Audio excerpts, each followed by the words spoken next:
તો અમદાવાદમાં વરસાદ બાદ રોડ રસ્તાની હાલત બિસ્માર થઈ ચૂકી છે। ન્યૂ મણિનગરથી વટવા જીઆઈડીસીને જોડતો રોડ બિસ્માર હાલતમાં।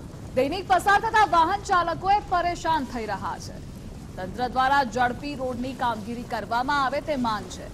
બિસ્માર રસ્તાના કારણે લોકોમાં અકસ્માતનો ભય પણ છે। છેલ્લા 6 મહિનાથી રોડ પર ખાડા પડ્યા છે। અનેક વખત રજૂઆતો કરવામાં આવી છે, છતાં પણ રસ્તાનું સમારકામ નથી થતું। સ્થાનિક નાગરિકે જાતે ખાડા પૂરવાનું હવે શરૂ કર્યું છે।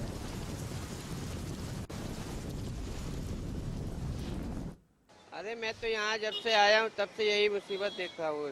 आज 2-4 महीने से ऐसा हालत देख रहा हूँ। पूरी पब्लिक को आने जाने में बहुत से परेशानी हो रही है। बहुत लोग गिर जाते हैं, किसी का सर फूट जा रहा है तो किसी का हाथ टूट जा रहा है। कैसे कैसे आते जाते हैं ये लोग पब्लिक। आज 2-3 महीने बारिश जब से चालू हुआ है पानी पूरा लग जाता है।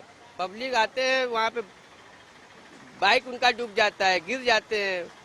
कैसे कैसे सब संभल के जाते हैं, बहुत परेशानी होता है इससे।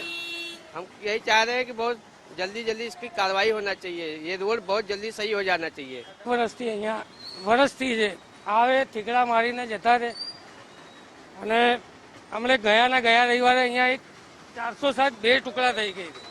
હવે માણસના હાડકાથી તો મજબૂત હશે ને ગાડી, કોઈ માણસ પડે તો શું થાય એનું। આજે ઘણા ટાઈમથી આ તકલીફ છે ને રોજનું છે અને હજારો લોકો આ રસ્તાનો ઉપયોગ કરે છે વટવાથી વસ્ત્રાલ કે ઓઢવ તરફ જવા માટે। તો આમાં હવે આ લગભગ આવે છે જીઆઈડીસીમાં, મ્યુનિસિપાલિટીમાં નથી આવતું એટલે શી ખબર નહીં થતું હોય કામ। એટલે જેની બી જવાબદારી હોય એ કરે અને આ પબ્લિકને હેરાન થતી બચાવે। અમદાવાદ શહેરનો પૂર્વ વિસ્તાર જાણે સમસ્યાનું ઘર બની ગયું હોય તે પ્રકારના દ્રશ્યો ચોમાસાની સિઝનની અંદર સામે આવતા હોય છે। અમદાવાદનો ન્યૂ મણિનગર વિસ્તાર કે જ્યાંથી વટવાને જોડતો જે મુખ્ય માર્ગ છે તે હાલ પરિસ્થિતિ જોઈ શકાય છે કે રસ્તાઓની હાલત એટલી બદતર જોવા મળી રહી છે, જેના કારણે વાહન ચાલકો છે પરેશાન જોવા મળી રહ્યા છે। ક્યાંક એક ફૂટના ગાબડા, ક્યાં અડધો ફૂટના ગાબડાઓ છે જોવા મળી રહ્યા છે। આના કારણે ટ્રાફિક જામ જે છે દર્શાતો હોય છે। 2-3 કલાક સુધી ટ્રાફિક જામની અંદર લોકો જે છે ફસાતા હોય છે। વટવાથી જીઆઈડીસીની અંદર જે લોકો ધંધાર્થે જતા હોય છે તે તમામ લોકો આ રસ્તાનો ઉપયોગ કરતા હોય છે, કારણ કે આ રસ્તો સીધો મણિનગર, સીટીએમ, રામોલ અને ઓઢવ જેટલા વિસ્તારને જોડતો રસ્તો છે।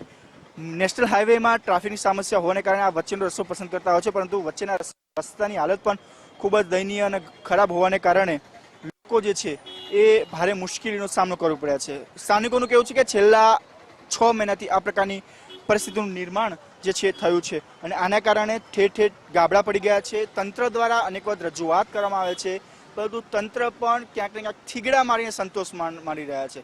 જો આ રોડને ફરીથી નવેસરથી બનાવવામાં આવે તો આની સમસ્યાથી નિરાકરણ આવે તેવી પૂરેપૂરી સંભાવના છે, પરંતુ તંત્ર માત્ર થીગડા મારીને સંતોષ માની રહ્યું છે।